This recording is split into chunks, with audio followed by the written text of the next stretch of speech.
Assalomu alaykum, hurmatli tomoshabinlar. Bugun men juda muhim mavzuni tushuntirib beraman. 1 avgustdan qariyalar uchun 1,1 million so'mgacha moddiy yordam masalasi. Bu xabarni ko'pchilik hamma pensionerga 5 million so'm berilar ekan deb tushunmoqda. Ayrimlar esa bu pulni qanday olaman, qayerga boraman, qanday hujjat kerak deb sarosimada yuribdi. Shuning uchun bugungi ma'lumotni oxirigacha eshiting, chunki bu nafaqat pensionerlar, balki ularning farzandlari, nabiralari va qarindoshlari uchun ham juda muhim. Men bugun sizga oddiy tilda tushuntiraman.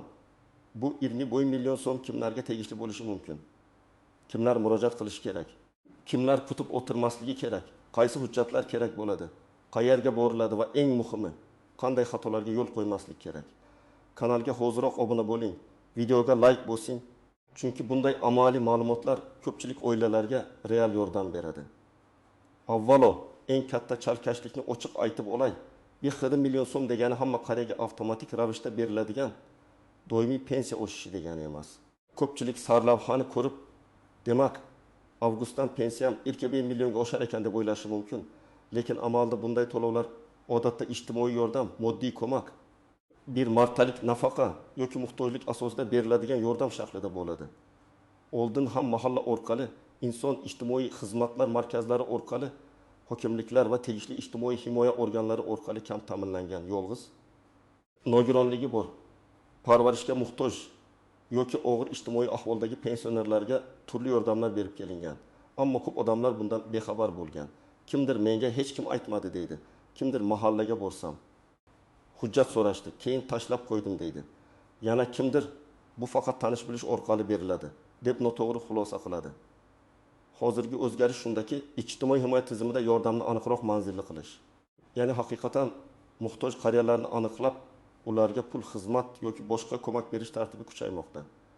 1 avgustdan boshlab ayrim hududlarda yoki belgilangan tartiblar asosida 5 million so'mgacha bo'lgan moddiy yordam masalasi ko'tarilayotgan bo'lsa, bu yerda eng muhim savol, siz avtomatik olasizmi yoki murojaat qilishingiz kerakmi? Men tajribamdan aytaman, bunday to'lovlarda ko'pincha murojaat, tekshiruv, oilaviy ahvolni o'rganish va tasdiqlovchi hujjatlar muhim rol o'ynaydi. Birinchi navbatda yolg'iz yashayotgan keksalar albatta e'tibor berishi kerak.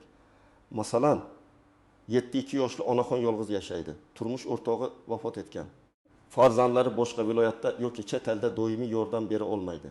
Pensiyasi deylik 900 ming yoki 1 million 100 ming so'm.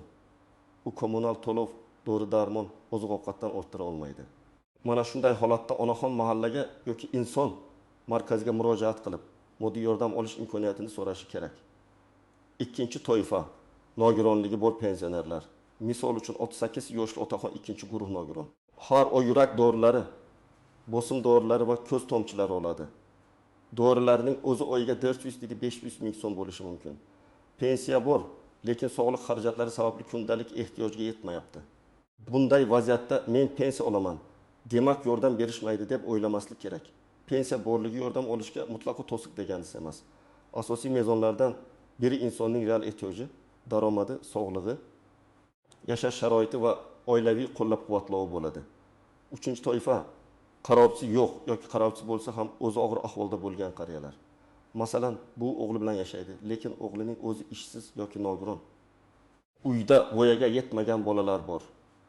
Tashqaridan qaraganda bu yolg'iz emas, o'g'li bor deyiladi. Lekin real hayotda o'g'il ham yordamga muhtoj bo'lishi mumkin. Shu sababli bunday oilalar ham o'z ahvolini to'g'ri tushuntirib, murojaat qilishi zarur. 4-toifa, og'ir kasallik, operatsiya, reabilitatsiya, protez, eshitish moslamasi, nogironlar aravachasi, maxsus parvarish vositalariga muhtoj pensionerlar. Agar qariyaning bir martalik katta xarajati chiqib qolsa, masalan operatsiyadan keyin dori-darmon uchun 2 million so'm kerak bo'lsa, yoki uyda yotib qolgan keksaga gigiyenik vositalar kerak bo'lsa, 1 million so'mgacha bo'lgan moddiy yordam aynan shunday holatlarda katta tayanch bo'lishi mumkin. Endi kimlar noto'g'ri kutib o'tirmasligi kerakligini ham aytaman. Agar sizning ota-onangiz pensioner bo'lsa, lekin yaxshi sharoitda yashasa, farzandlar doimiy ta'minlab tursa, oila daromadi yetarli bo'lsa, u holda bu yordam avtomatik tarzda beriladi deb kutish to'g'ri emas. Chunki ijtimoiy yordamning maqsadi hamma pensionerga bir xil pul tarqatish emas, balki eng muhtojlarni qo'llab-quvvatlashdir. Masalan, bir oilada otaxon pensiya oladi. O'g'li tadbirkor, uy-joyi yaxshi, mashinasi bor. Kommunal qarzi yo'q, dori-darmon muammosi yo'q. Bunday oilaga nisbatan davlat yoki mahalla birinchi navbatda yordamni yolg'iz, kasal daromadi past, qarovsiz qolgan keksaga yo'naltiradi. Bu adolatli yondashuv hisoblanadi. Yana bir muhim jihat, agar pensioner nomida uy, yer, avtomobil bo'lsa, bu avtomatik rad etish degani emas, lekin tekshiruvda hisobga olinishi mumkin. Masalan, bir buyning nomida eski uy bor, lekin uyni sota olmaydi. O'zi shu yerda yashaydi, daromadi yo'q. Bu boshqa holat. Ammo kimdir qimmat avtomobilga ega, qo'shimcha ijara daromadi bor. Farzandlari bilan badavlat yashaydi. Lekin yordam so'rasa, albatta savollar tug'iladi.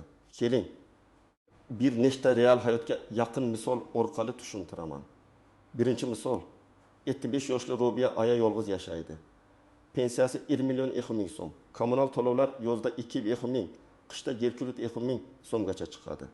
Dorilarga har oy 300 ming so'm ketadi. Oziq-ovqat uchun kamida 600 ming so'm kerak. Hisoblab ko'rsak, oy oxirida pul yetmaydi. Agar Robiya aya 1 million so'm moddiy yordam olsa, u kamida 2-3 oylik dori-darmonini olib qo'yishi.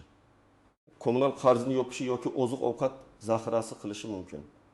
Ikkinchi misol, 7 yoshli Mahmud ota o'g'li bilan yashaydi. O'g'li mavsumiy ishchi, daromadi doimiy emas. Uyda 2 nafar maktab o'quvchisi bor. Mahmud otaning pensiyasi 20 million 200 ming so'm, lekin u diabet kasali. Har oy insulin bilan bog'liq qo'shimcha xarajatlar, parhez ovqat, tahlillar bor. Bu oilada qog'ozda daromad bordek ko'rinishi mumkin. Lekin real xarajat ham juda katta. Shuning uchun murojaat qilishda shunchaki pensionerman deb emas, aynan sog'lig'im sababli xarajatlarim ko'p, oilam daromadi yetmayapti deb asos bilan tushuntirish kerak. Uchinchi misol. 20 yoshli Salim ota qishloqda yashaydi. Farzandlari shaharda oyga bir marta keladi. Ota yurishda qiynaladi, uyini ta'mirlash kerak, tomidan suv o'tadi. Bu holatda pul yordamidan tashqari boshqa yordam turlari ham bo'lishi mumkin. Ijtimoiy xodim biriktirish, uy sharoitini o'rganish, homiylar orqali ko'mak, dori-darmon yoki oziq-ovqat to'plami. Shuning uchun murojaat qilganda faqat 21 million pul berishni emas. Mening muammom shular. Qanday yordam olishim mumkin deb yozish foydaliroq. 4-misol. Pensioner ona farzandi bilan yashaydi, lekin farzandi chet elda ishlaydi va har oy pul yuboradi. Agar bu pul bank orqali muntazam kelayotgan bo'lsa, tekshiruvda daromad sifati ko'rinishi mumkin. Bunday holatda yordam rad etilishi ehtimoli bor. Lekin agar farzandning o'zi ham ishini yo'qotgan, pul yubora olmayotgan bo'lsa, buni ham tushuntirish kerak. Har bir holat alohida ko'riladi. Endi eng muhim nozik jihatlarga o'tamiz. Birinchisi, yordam miqdori hamma uchun aynan 2 million so'm bo'lmasligi mumkin. 2 million so'mgacha degan ibora bo'lsa, bu maksimal miqdor bo'lishi mumkin. Kimdir 500 ming so'm, kimdir 20 million so'm, kimdir to'liq 21 million so'm olishi mumkin. Miqdor ehtiyoj, budjet imkoniyati, komissiya xulosasi va hududdagi tartibga bog'liq bo'ladi. Ikkinchisi, pul bir martalik bo'lishi mumkin. Ya'ni avgustda olsam, sentabrda yana olaman degani emas. Ayrim yordamlar bir martalik, ayrimlari davriy bo'ladi. Buni murojaat qilgan joyingizdan aniq so'rang. Bu yordam bir martalikmi yoki har oy beriladimi? Qayta murojaat qilish muddati bormi? Shu savolni bermasangiz, keyin noto'g'ri umid paydo bo'ladi. Uchinchisi, ariza bergan kuningizning o'zida pul tushmaydi. Odatda ariza qabul qilinadi. Mas'ullar yashash sharoitini o'rganadi. Kerak bo'lsa mahalla xulosasi olinadi. Ijtimoiy holat bog'lanadi. Keyin qaror qabul qilinadi. Bu jarayon bir necha kun yoki bir necha hafta davom etishi mumkin. Shuning uchun hujjat topshirib, ertasi kuni nega pul tushmadi deb asabiylashmaslik kerak. Lekin arizangiz holatini nazorat qilib boring. 4-si bank kartasi masalasi. Agar yordam pul shaklida berilsa, ko'pincha pensionerning bank kartasiga o'tkazilishi mumkin. Karta faol bo'lishi kerak. Bloqlanmagan bo'lishi kerak. Pasport ma'lumotlari bankdagi ma'lumotlar bilan mos bo'lishi kerak. Ayrim qariyalarda eski karta muddati tugagan bo'ladi. Telefon raqam ulangan emas, SMS xabarnoma ishlamaydi. Shuning uchun oldindan bank kartasini tekshirib qo'yish foydali. 5-si, birov sizdan pulni chiqarib beraman, yarmini menga berasiz desa ishonmang. Ijtimoiy yordam ariza va rasmiy tartib orqali beriladi. Hech kimga pora bermang. Hech kimga pasportingizni, kartangizni, PIN kodingizni, SMS kodlaringizni bermang. Ayniqsa keksa odamlar firibgarlar uchun oson nishon bo'lib qolishi mumkin. Farzandlar, sizlar ota-onangizga bu narsani alohida tushuntiring. 6-si, hujjatdagi xatolar. familiya, ism, tug'ilgan sana, jasashashir, manzil, telefon raqami noto'g'ri yozilsa, ariza ko'rib chiqilishi cho'ziladi. Ba'zan odam meni rad etishdi deb o'ylaydi. Aslida hujjatda xato bo'ladi. Shuning uchun ariza topshirayotganda har bir raqamni tekshiring. Endi amaliy qismga o'tamiz. Men sizga odatda kerak bo'lishi mumkin bo'lgan hujjatlarni sanab beraman. Hududingizda tartib biroz farq qilishi mumkin. Lekin asosiy tayyorgarlik shunday bo'ladi. Birinchi, pasport yoki ID karta. Bu shaxsni tasdiqlash uchun kerak. Ikkinchi, pensionerlik guvohnomasi yoki pensiya olishini tasdiqlovchi ma'lumot. Hozir ko'p ma'lumotlar elektron bazada ko'rinadi. Lekin baribir yoningizda bo'lgani yaxshi. Uchinchi, bank karta rekvizitlari, ya'ni karta raqami yoki hisob raqami kerak bo'lishi mumkin. To'rtinchi, sog'lig'i bo'yicha asoslovchi hujjatlar, tibbiy ma'lumotnoma, kasallik tarixi, nogironlik guvohnomasi, shifokor tavsiyasi, dori retseptlari, operatsiya yoki davolanish xarajatlari bo'yicha hujjatlar. Beshinchi, yashash sharoitini tasdiqlovchi ma'lumotlar, mahalla xulosasi, oilaviy tarkib, qarovchisi yo'qligi yoki daromad yetishmasligi haqida ma'lumot. Agar qariya o'zi bora olmasa, farzandi yoki ishonchli vakili yordam berishi mumkin. Lekin ayrim holatlarda ishonchnoma talab qilinadi. Masalan, pulni olish, ariza topshirish yoki ma'lumot so'rash uchun vakil bo'lsa, notarial ishonchnoma yoki qonuniy vakillik hujjati kerak bo'lishi mumkin. Lekin oddiy maslahat olish uchun farzand mahallaga borib so'rashi mumkin. Birinchi manzil, yashash joyingizdagi mahalla fuqarolar yig'ini. Mahalla raisi, xotin-qizlar faol hokim yordamchisi yoki ijtimoiy xodim orqali dastlabki ma'lumot olasiz. 1 avgustdan qariyalar uchun 5 million so'mgacha moddiy yordam tartibi bo'yicha murojaat qilmoqchiman. Mening holatimni o'rganib, arizamni qabul qilishingizni so'rayman deb ayting. Ikkinchi manzil, tuman yoki shahar inson ijtimoiy xizmatlar markazi. Hozir ijtimoiy himoya bo'yicha ko'plab masalalar aynan shu tizim orqali yuritilmoqda. U yerda sizning ijtimoiy holatingiz baholanishi, qaysi turdagi yordamga mos kelishingiz aniqlanishi mumkin. Uchinchi yo'l. Davlat xizmatlari markazi yoki elektron murojaat. Agar hududingizda tegishli xizmat elektron shaklda mavjud bo'lsa, arizani onlayn berish mumkin. Lekin keksalar uchun eng qulay ko'pincha mahalla yoki inson markaziga borib, bevosita tushuntirish olishdir. To'rtinchi yo'l. 1148 yoki tegishli ishonch telefonlari. Shuningdek, mahalliy hokimlikning qabul kunlari.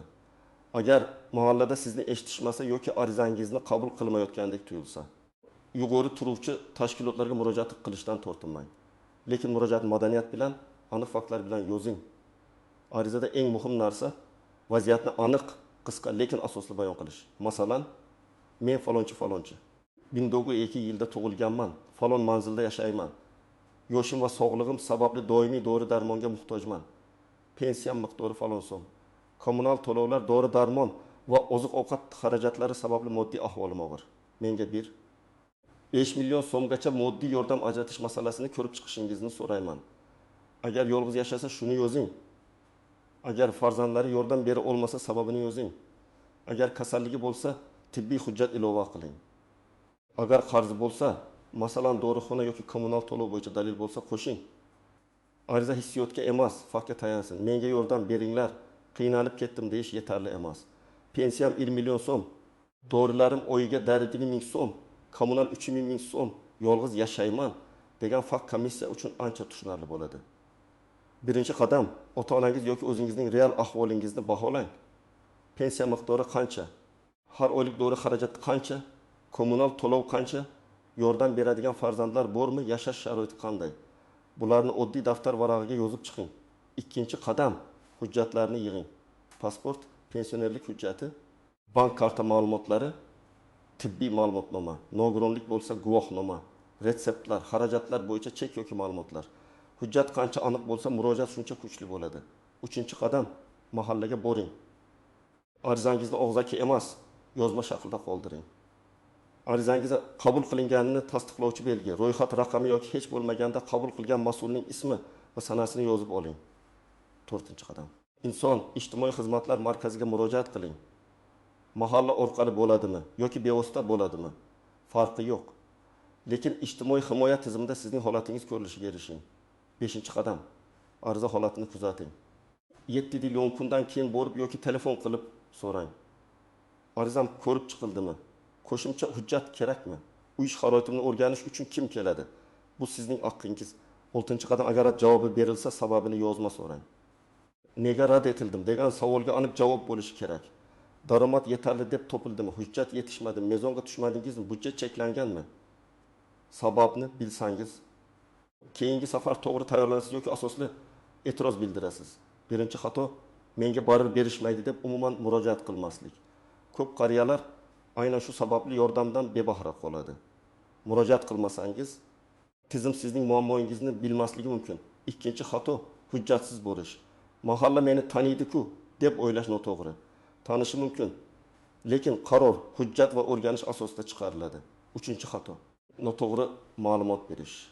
Daromadni yashirish, farzandlar haqida yolg'on aytish, kasallikni bo'rttirish keyinchalik muammo tug'dirishi mumkin. Rasmiy ma'lumotlar bazalarda ko'rinishi mumkin. Shuning uchun faqat rost ma'lumot bering. To'rtinchi xato firibgarlarga ishonish. Men sizni ro'yxatga kiritaman. Kartangizni bering, SMS kodni ayting, oldindan pul bering degan gaplar xavfli. Hech qachon PIN kod va SMS kodni bermang. 5-xato farzandlarning befarqligi. Ko'p keksa ota-onalar hujjat ishlari bilan qiynaladi. Farzandlar, nabiralar, sizlar ota-onangiz uchun borib so'rab bering. Hujjatini tayyorlang, arizasini yozib bering. Bu faqat pul masalasi emas. Bu hurmat va g'amxo'rlik masalasi. Demak, avgustdan qariyalarga 1 million so'mgacha yordam masalasida eng muhim xulosa shuki, bu pulni hamma pensioner avtomatik oladi deb kutmang. Avvalo, bu ijtimoiy holat, muhtojlik, sog'liq, yashash sharoiti va hujjatlar asosida ko'riladigan yordam bo'lishi mumkin. Kim haqiqatan qiynalayotgan bo'lsa, yolg'iz yashasa, kasal bo'lsa, doriga muhtoj bo'lsa, daromadi yetmasa, albatta mahalla va inson ijtimoiy xizmatlar markaziga murojaat qilish kerak. Bugun men sizga kimlar murojaat qilishi, qanday hujjatlar kerak bo'lishi, arizani qanday yozish, qayerga borish va qaysi xatolardan saqlanish kerakligini tushuntirdim. Endi sizdan iltimos, agar oilangizda pensioner ota-ona, buvi yoki bobo bo'lsa, bu ma'lumotni ularga yetkazing, izohlarda yozing. Sizning hududingizda bunday yordam bo'yicha qanday ma'lumot berishyapti? Mahalla arizalarni qabul qilyaptimi?